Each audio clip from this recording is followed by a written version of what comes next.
নমস্কার। আমাদের মাননীয় মুখ্যমন্ত্রী শুভেন্দু বাবুকে আমার শ্রদ্ধা জানাই। সর্বপ্রথম বলি, আমি আজ এই অডিও ভাষণটি করতে বাধ্য হয়েছি এই কারণে, আমি বীরভূম জেলার একজন ছেলে, গ্র্যাজুয়েশন পাস করে আজ কলকাতার সুরঙ্গরি ঘুনি মার্কেটের এই সাইড দিয়ে নিউ টাউন চত্বরের মধ্যে একটা রিটেল শপে কাজ করি। নিউ টাউনের পাশেই সুরঙ্গরি স্কুল, এই সাইডে ঘর ভাড়া নিয়ে থাকি। আজ আমি এই ভিডিওটা অডিও ভার্সন এই কারণেই করেছি, আমরা অন্য ডিস্ট্রিক্ট থেকে এসে, বীরভূম থেকে এসে কলকাতার মতো জায়গায় কাজের জন্য এসেছি। এখানে কোম্পানিগুলোর স্যালারি খুবই কম। আজ গ্র্যাজুয়েশন পাস করে একটা লেবারের থেকেও কম স্যালারিতে আমরা কাজ করি। কোম্পানিগুলো আজকাল স্যালারি 10,000 টাকা দেয়। 10,000 টাকার মধ্যে এখানে ঘর ভাড়াতেই 3,500 টাকা চলে যায়। ইলেকট্রিক বিল, ঘর ভাড়া নিয়ে 3,500 টাকা। একটা 8x8 ঘর, পাশে একটা ছোট্ট কিচেন, একটা কমন বাথরুম, 3,500 টাকা ভাড়া, ওপরে অ্যাডবেস্টার চাল। 10,000-এর মধ্যে 3,500 গেলে বাকি যেটা থাকে, প্রত্যেক মাসে একটা মোবাইল রিচার্জ থাকে। মোবাইল রিচার্জও অনেক বেশি, সেটা না করলেও বাড়ির সঙ্গে কন্ট্যাক্ট করতে পারি না। কোম্পানিতে কাজে গিয়ে মার্ক আউট করতে পারি না, অ্যাটেন্ডেন্স দিতে হয়, তাই সেটাও বাধ্যতামূলক প্রত্যেক মাসের খরচে। খাওয়া দাওয়াটা সেটাও এখান থেকে করতে হয় 10,000-এর মধ্যে থেকেই। এরপর তো নিজের পার্সোনাল শখ সাথ, অন্যান্য কিছু কেনা, ফ্যামিলিতে পাঠানো, এই সব কিছু মিলিয়ে এই টাকায় পসিবল হয়ে ওঠে না।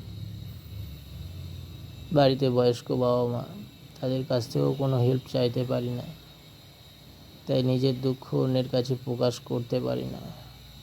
এখনকার যুগে অন্যের কাছে প্রকাশ করা মানেই একটা হাস্যকর পরিবেশ তৈরি হওয়া। এমন একটা কাজ করি যে বাইরে গিয়ে বলতে পারি না, যদি বা বলি তো মানুষজন ভাবে অনেক টাকার স্যালারি পাই। স্যালারি শুনলে তারা হাসে। কোম্পানিগুলো আজকাল বেসিক স্যালারি, এইচআর স্যালারি দুটো ভাগে ভাগ করে দেয়। গত 1 মাস থেকে দেখছি এইচআর স্যালারি যা ছিল তার থেকে কম করে সেই টাকাটা বেসিক স্যালারিতে অ্যাড করে দিয়েছে। স্টাইল বাজার, বিগ মার্কেট, রিলায়েন্স, এই সমস্ত আরও অনেক ট্রেন্ডস, অনেক কোম্পানি আছে যারা বাজার কলকাতা 10,000 টাকা, 9,500 টাকা থেকে স্টার্ট তাদের স্যালারি। 2 বছর 5 বছর হয়ে গেলেও স্যালারির কোনো গ্রোথ হয় না। K1 থেকে K2 হতে গেলে 250 টাকা বাড়ে, তাও তো সেই ম্যানেজারদের হাতে পায়ে পড়ে হতে হয়। 2 বছর 3 বছর হয়ে যাওয়ার পরেও কোনো ইনক্রিমেন্ট হয় না। একটা মানুষ 18, 20, 22 বছর পড়াশোনা করার পর একটা এজ আসে, যে এজে তাকে কিছু করতে হয়, ফ্যামিলি, পারিবারিক সব কিছু চাপ সহ্য করতে হয়। সেই টাইমে এসে যদি সে একটা 15,000, মিনিমাম একটা 15,000-এর কাজ যদি না পায়, আজকালকার যুগে সে কীভাবে চালাবে? সিঙ্গেল থাকাকালীন বাবা মা, একটা ছেলে কোনো রকমে চলে যায়, না চলার মতোই। আর এই কলকাতার মতো জায়গায় থেকে তো সেটা কখনোই পসিবল না। 3,500 টাকা যদি ঘর ভাড়াতেই চলে যায়, তারপরে ফোন রিচার্জ, খাওয়া দাওয়া করে আর কত টাকা থাকে আপনি বলুন? শুধু আমার প্রবলেম না, এখানে অনেক ছেলেমেয়েরাই কাজকর্ম করে, যারা হয়তো এই ঘটনাটি তুলে ধরতে পারেনি আপনার কাছে। আমার মনে হলো যে আপনি একজন ভালো সম্মানীয় মুখ্যমন্ত্রী, আমি আপনাকে দাদার মতোই মনে করি। ভাই হিসাবে আপনার কাছে এই প্রার্থনাটা করি, যাতে কোম্পানিগুলো একটু স্যালারি তাদের বাড়ায়।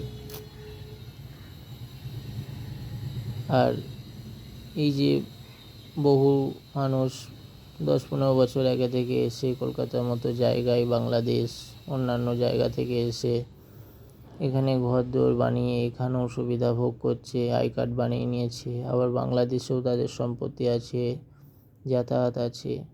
তারা এই সমস্ত ঘরদোর করে, তারা ঘর ভাড়া দিয়ে আমাদের কাছ থেকে এত এত ঘর ভাড়া নিয়ে প্রত্যেক বছর ঘর ভাড়া বাড়তেই থাকছে, সেই হারে স্যালারি বাড়ছে না। তারা সুখে স্বাচ্ছন্দ্যে আছে বাইরে থেকে এসে, আর আমরা এখানকার মানুষ হয়ে আমরা অন্য জেলা থেকে এসে এখানে এত ঘর ভাড়া দিয়ে কাজ করতে হচ্ছে। আমাদের সুযোগ সুবিধাটা কোথায় বলুন? আগের সরকার তো কোনো কিছু এইসব দেখতো না। তাই আপনার কাছে নিবেদন, আপনি একটু এই দিকটা দেখুন। এই সমস্ত বাইরের লোকজন এসে এইভাবে জায়গা দখল করে জুড়ে, বিশেষ করে সোলংগুড়ি, জগৎপুর, কেষ্টপুর, ঘুনি মার্কেট, এই সবগুলো বেশিরভাগ আপনার বাইরের লোকজন এসে ঘরদোর বানিয়ে, খালপাড়ের ধারগুলো যত দোকান সব এরা দখল করে বসে ব্যবসা বাণিজ্য করছে। আর আমাদের এই অসহায় কথাটি ভেবে আমি সকল স্টাফদের কথা ভেবেই এটা বললাম, যারা বাইরে থেকে এসে কাজ করে এখানে থাকছে, তাদের এই কোনো রকমে বেঁচে থাকা হচ্ছে। তাই এই দিকটা একটু দেখবেন। যদি আমার কোনো ভুল ত্রুটি হয়, ভাই মনে করে মার্জনা করবেন, আমার প্রণাম নেবেন।